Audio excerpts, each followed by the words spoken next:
3절, 4절 말씀 구약성경 417면에 있습니다.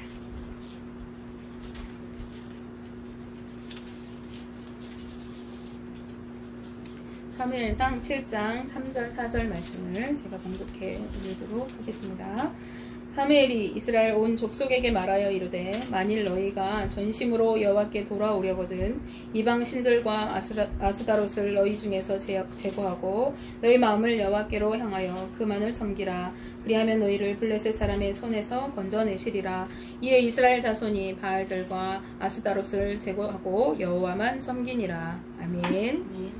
사랑하는 하나님 감사합니다. 오늘도 주님께 예배드리게 하시니 감사합니다. 이 예배가 얼마나 귀하고 감사한지 우리가 잊지 않게 하시고 예배를 통하여 임재하시고 우리 가운데 거하시는 주님을 늘 예배 때마다 경험하고 그 주님의 은혜로 누려지는 삶이 되도록 인도하여 주옵소서.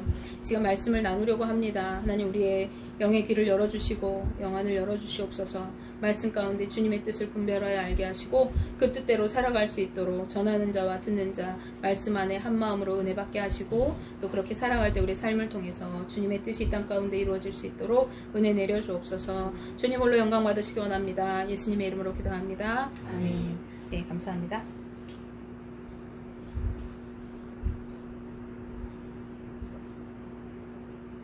네, 오늘 말씀의 제목을 뭘로 정할까 고민을 많이 하다가 여호와께로 돌아가자라는 제목의 말씀을 정했습니다. 오늘 우리가 읽은 말씀은요, 사무엘이 이스라엘 사사로 세워지는 그 바로 직전의 말씀인데요. 그런데 이 사무엘이 사사로 세워지기 전 앞전의 말씀에는요, 슬픈 이야기가 기록되어 있습니다. 그것은 이스라엘이 영적으로 타락해 있었던 사건입니다. 당시 이스라엘의 지도자였던 엘리 제사장은 매우 늙었어요. 나이가 많이 들었고, 그 다음에 그의 두 아들 홈니와 비느하스는 여호와 하나님의 제사를 멀리하고, 그리고 제사를 수종드는 여인들과 동침하는 등 행실이 몹시 나빴습니다. 그런데 성경은 그들이 이렇게 행실이 나쁜 이유, 이렇게 행하는 이유는 하나님을 알지 못했기 때문이라고 기록하고 있습니다. 사무엘상 2장 12절 말씀에 엘리의 아들들은 행실이 나빠 여호와를 알지 못하더라 라고 기록하고 있습니다. 이런 그들의 악행은요, 백성들에게 소문이 자자했습니다. 그래서 사무엘상 2장 23절 하반절부터 24절 말씀에는 엘리가 이렇게 이야기합니다. 내가 너희의 악행을 이 모든 백성에게서 듣노라. 내 아들들아 그리하지 말라. 내게 들리는 소문이 좋지 아니하니라. 너희가 여호와의 백성으로 범죄하게 하는도다 라고 엘리가 말씀하고 있습니다. 엘리는 아들들의 그 악행의 소문을 듣고서 그들을 엄하게 꾸짖는 대신 타이르고 있습니다. 좀 안타까운 이야기죠. 그러나 아들들은요, 이렇게 타이르는 아버지의 말을 귀담아 듣지 않습니다. 그래서 사무엘상 2장 25절 말씀에 그들이 자기 아버지의 말을 듣지 아니하였으니 이는 여호와께서 그들을 죽이기로 뜻하셨음이더라 라고 기록되어 있습니다. 홈니와 비느하스는 누구입니까? 그들은 제사를 관장하는 제사장직을 수행하는 영적 지도자들이었습니다. 근데 그럼에도 불구하고 이런 악행을 저질렀던 것입니다. 그런 그들은 하나님의 심판을 면할 수가 없게 되었습니다. 영적 지도자의 삶이 이러했는데 백성들의 삶이 어떠했는지는 더 말할 필요가 없을 것 같습니다. 그런데 우리가 기억해야 할 것이 있습니다. 모두가 타락하고 죄악 가운데 있는 이런 상황에서도, 모두가 소망이 없고 절망적인 이러한 상황에서도 하나님은 준비된 한 사람을 세우고 계신다는 사실입니다. 너무 늙어 영적으로 잠들어 있는 엘리와 악한 그의 두 아들, 타락한 백성들 사이에서 소망이 없는 것 같은 이스라엘을 향하여 하나님은 사무엘을 자라게 하고 계셨습니다. 또한 엘리야가 이스라엘이 반역하여 모든 선지자들을 다 죽이고 이제 자기 혼자 남아있을 것 같아서 낙심되어 있을 그때에 하나님은 아직 바알에게 무릎 꿇지 아니한 7,000명을 남겨두셨다고 말씀하고 계십니다. 오늘 이 시대에도 소망이 없을 것 같고 모두가 죄악으로 물들어 있는 것 같은 이때에도 하나님은 신실한 하나님의 한 사람을 준비시키시고 일으켜 세우기를 원하심을 기억하시기 바랍니다. 이제 4장 말씀으로 넘어오시면 이스라엘이 하나님을 어떻게 섬겼는지 그리고 그 결과가 무엇인지에 대해서 얘기합니다. 그들은 블레셋이라는 거대한 민족에게 늘 위협을 받는 상황이었습니다. 그리고 늘 전쟁의 위협에 놓여 있었습니다. 사무엘상 4장 1, 2절 말씀에서 이스라엘은 블레셋과의 전투에서 패하게 됩니다. 그래서 4,000명이나 되는 군사가 죽임을 당하게 되었습니다. 이때 그들은 하나님을 찾아야 됐습니다. 하나님께 우리를 구원해 주시기를 간절히 구해야 됐던 것입니다. 그런데 그들은 다른 것을 구하고 있습니다. 4장 3절 말씀에 보시면 백성이 진영으로 돌아오매 이스라엘 장로들이 이르되 여호와께서 어찌하여 우리에게 오늘 블레셋 사람들 앞에 패하게 하셨는고 여호와의 언약궤를 실로에서 우리에게 가져다가 우리 중에 있게 하여 그것으로 우리 원수들의 손에서 구원하게 하자 하니. 아멘. 이들이 뭐라고 하는 것입니까? 이들은요, 우리는 하나님 백성인데 왜 우리가 전쟁에서 패했지? 하나님 왜 우리를 지켜주시지 않았지? 안 되겠어. 가서 우리가 언약궤를 가져다가 우리를 원수의 손에서 구하도록, 그 언약궤가 우리를 구원해 주도록 하자라고 하는 것입니다. 그들에게 언약궤는요, 마치 몸에 지니고 있는 그러면 복을 가져다 주는 부적과 같은 그러한 존재로 여겨졌던 것입니다. 여러분, 혹시 우리가 하나님을 섬길 때에 우리가 이렇게 섬기고 있지는 않은지 두려운 마음으로 우리 자신을 돌아보시는 시간 되셨으면 좋겠습니다. 예전에 흡혈귀 영화 드라큘라 이런 곳에 보면은 꼭 등장하는 게 있어요. 부적처럼 등장하는 십자가와 마늘입니다. 흡혈귀가 무서워하는 것들이라고 하죠. 근데 혹시 십자가 목걸이를 우리는 그런 부적처럼 몸에 지니고 다니면 안전하게 지켜줄 거야 하는 마음으로 목에 걸고 다니시는 분이 혹시 있다면 지금 당장 빼버리시라고 감히 말씀드리겠습니다. 그것은 여러분을 지켜주는 부적이 아니기 때문입니다. 그것은 결코 여러분을 지켜줄 수가 없습니다. 이스라엘이 광야에서 하나님을 반역했을 때에 하나님이 불뱀을 보내셔서 그들을 치신 일이 있습니다. 뱀에 물려서 죽게 된 소망이 없는 그 이스라엘 백성에게 살 길은 오직 놋으로 만든 불뱀 형상, 그것을 바라보는 것이었습니다. 그 불뱀 형상을 바라본 이스라엘 민족들은 모두 살게 되었어요. 그런데 후에 그 불뱀이 백성들에게는 하나님처럼 여겨졌습니다. 자신들을 구해준 어떤 부적처럼 여겨졌던 것이죠. 그것을 그렇게 섬길 때에 그것을 가차없이 없애버렸던 것을 우리의 말씀을 통해서 볼 수 있습니다. 마찬가지로 십자가는 우리를 위해 십자가에서 죽으신 예수님의 사랑을 기억하면서 그 사랑 안에서 주님만 따르겠다는 결단의 표로 내가 가지고 있는 것이지, 이것이 나를 지켜줄 어떤 부적처럼 우리가 지니고 있는 것은 그것은 옳은 행실이 아닌 것을 기억해야 합니다. 언약궤가 진영으로 이제 들어왔습니다. 부적처럼 언약궤를 섬기던 이스라엘 백성들은요, 이제 언약궤가 진영, 자기네 전쟁의 그 진영으로 돌아오게 되니까 아주 뛸 듯이 기뻤습니다. 그래서 사무엘상 4장 5절 말씀에는 그들이 땅이 울릴 정도로 소리를 질렀다고 기록하고 있습니다. 말씀을 함께 보시면 여호와의 언약궤가 진영에 들어올 때에 온 이스라엘이 큰 소리로 외침에 땅이 울린지라 라고 기록되어 있습니다. 이를 들은 블레셋 사람들은 두려워 떨었습니다. 4장 7절 말씀에 블레셋 사람이 두려워하여 이르되 신이 진영에 이르렀도다 하고 또 이르되 우리에게 화로다. 전날에는 이런 일이 없었도다. 아멘. 그런데 이스라엘 백성들은요, 언약궤가 자신들을 구해줄 것이라고, 그래서 언약궤를 가져오라고 그렇게 말했던 반면에 이 이방의 민족 블레셋 사람들은요, 신이 그들에게 이르렀다. 그렇기 때문에 우리에게 화가 올 것이다 라고 얘기해요. 참 아이러니합니다. 믿음의 사람들은 언약궤가 자신들을 구해줄 것이라고 말하고 있는데 블레셋 이방 민족들은 하나님의 신이 그들에게 임해서 우리에게 화가 미쳤다 라고 얘기하고 있는 것입니다. 이스라엘 민족들은 이제 이 언약궤를 자기네 진영에 가져왔기 때문에 승리를 확신했습니다. 이제는 됐어. 우리가 이제는 이길 거야 라고 확신했어요. 그런데 그들이 확신했던 그 믿음은 하나님과 전혀 관계가 없는 것이었습니다. 그래서 그들은 그 다음 전쟁에서 대패를 하고 말았습니다. 그래서 언약궤가 오기 전보다 훨씬 많은 숫자인 3만 명이나 되는 이스라엘 군대가 죽임을 당합니다.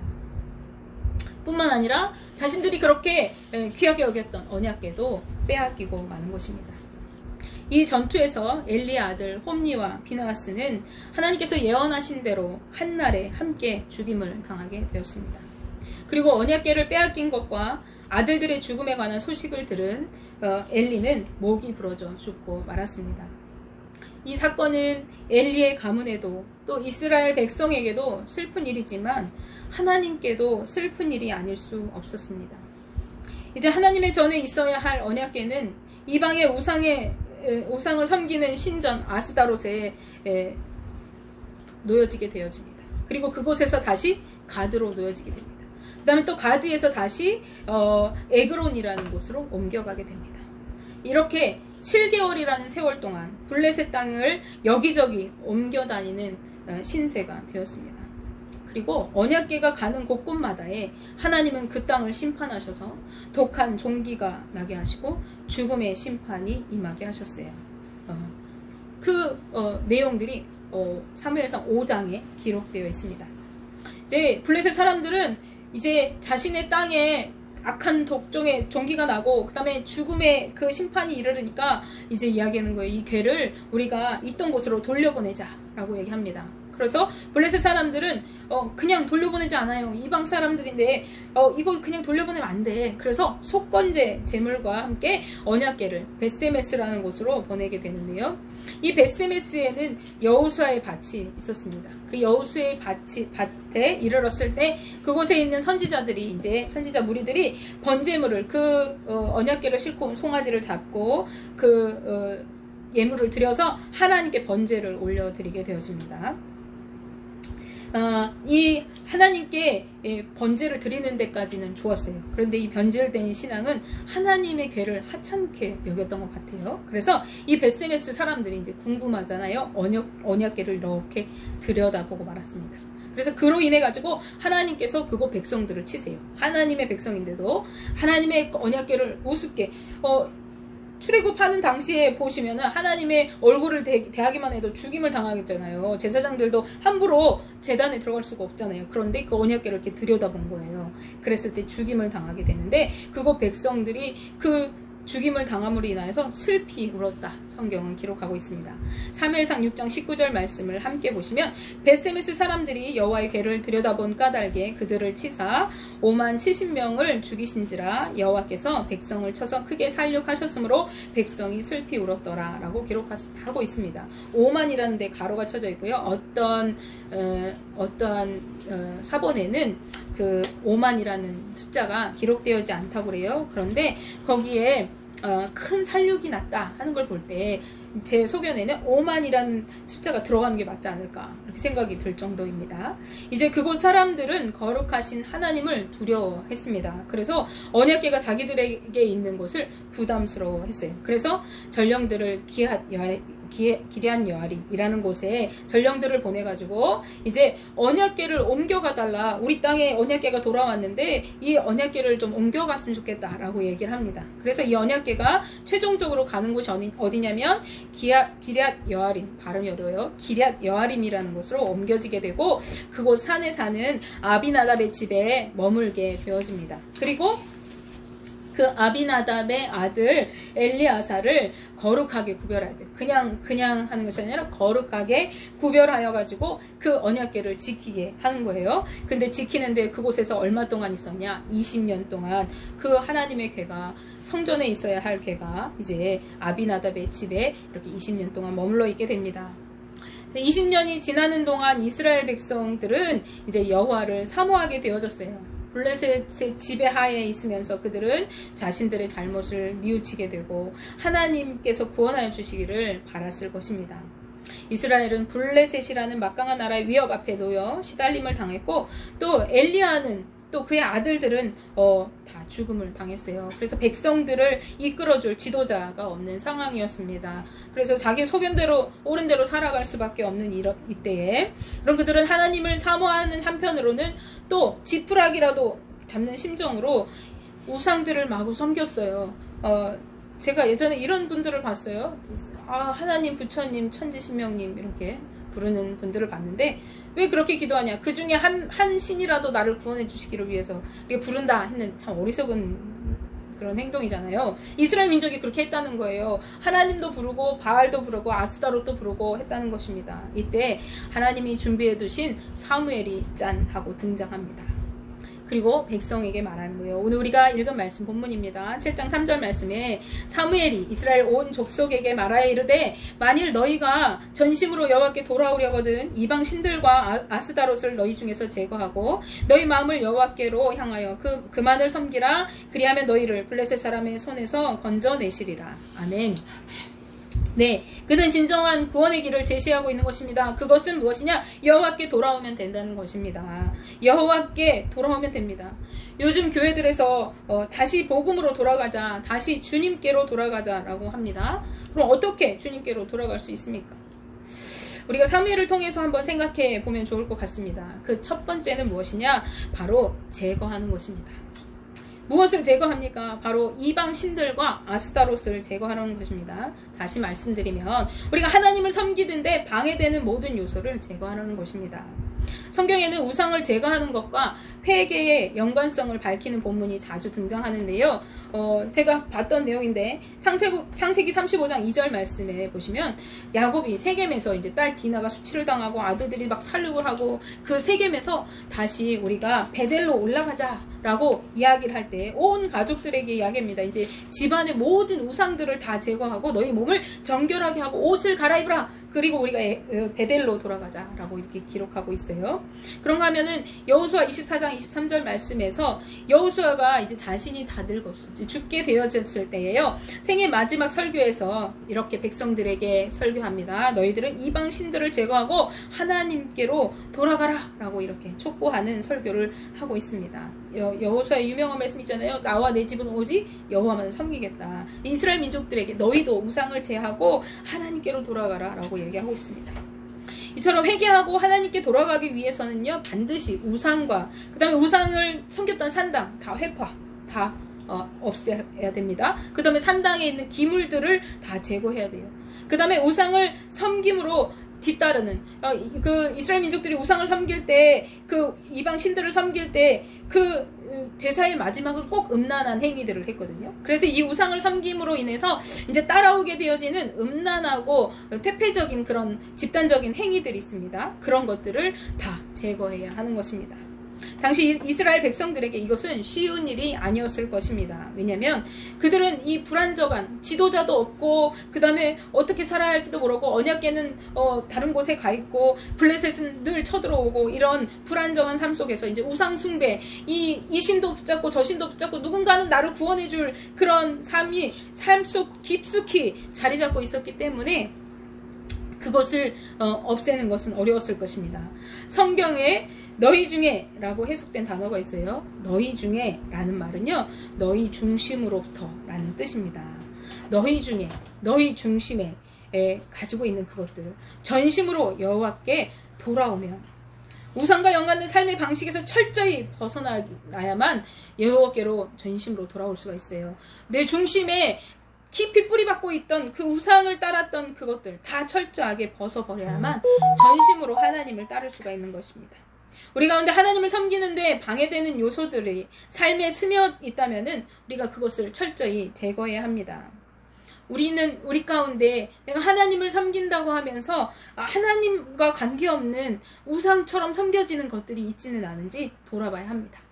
자, 그런가 하면요, 두 번째로 마음을 여호와께로 향해야 합니다. 향한다 하는 말을 그 원어적인 의미는 고정하다 라는 의미가 있어요. 그래서 우리의 마음을 하나님께 딱 고정하고 그분만 바라보아야 하는 것을 의미하는 것입니다. 그리고 그분만 섬겨야 하는 것입니다. 이스라엘 문제는요, 하나님을 섬기지 않는 곳에 있는 것이 아니었습니다. 그들은요, 계속해서 하나님을 섬겨왔어요. 출애굽 당시부터 하나님과 동행했고 하나님이 우리 하나님이십니다. 그래서 선민의식을 가지고 있었잖아요. 하나님을 섬기는데 근데 그와 동시에 이방 신들을 함께 섬겼다는 것입니다. 성경은 하나님과 세상을 겸하여 섬기지 못한다고 여러 곳에서 말씀하고 있습니다. 마태복음 6장 24절 말씀에도 한 사람이 두 주인을 섬기지 못할 것이니 라고 이하 말씀에 말씀하고 있습니다. 고린도전서 10장 21절 말씀에는 너희가 주의 잔과 귀신의 잔을 겸하여 마시지 못하고 주의 식탁과 귀신의 식탁에 겸하여 참여하지 못하리라 라고 말씀하고 있습니다. 하나님께서는 이 두 마음이라는 것은 불신과 다름이 없는 것입니다. 그러므로 믿음의 사람들은 하나님을 섬기는 것이 아니라 우리는 하나님을 섬겨요. 그런데 하나님을 섬기는 것이 아니라 하나님만 섬겨야 하는 것입니다. 하나님만 섬기는 삶을 살아가야 하는 것입니다. 그리고 마지막은 섬겨야 한다는 것입니다. 이 하나님만 바라보고 그리고 하나님만 섬겨야 하는데, 이 섬기다라는 말은요, 일반적으로 쓰여질 때 종이 주인을 섬기다 하는 거예요. 종이 주인을 섬길 때는 내 의견 없지요. 주인이 원하시는 대로 이렇게 가야 됩니다. 그런데 하나님께 향하여 섬기다라는 말을 하나님과 연관이어 지어서 말할 때는요, 예배드리다라는 뜻이 있습니다. 우리는 우리의 마음을 하나님께 향할 뿐 아니라 우리는 하나님을 예배드리는, 예배하는 자입니다. 그런데 종이 주인을 섬기듯이 예배드려야 돼요. 내 생각대로, 내 방법대로, 내가 편한 때, 내가 좋은 때 이렇게 예배드리는 것이 아니라 하나님이 원하시는 방법대로 하나님의 뜻을 따라 예배드려야 됩니다. 온전한 예배로 하나님께 나아가야 하는 것입니다. 지금 우리는 하나님께로 그리고 다시 복음으로 돌아가야 할 때입니다.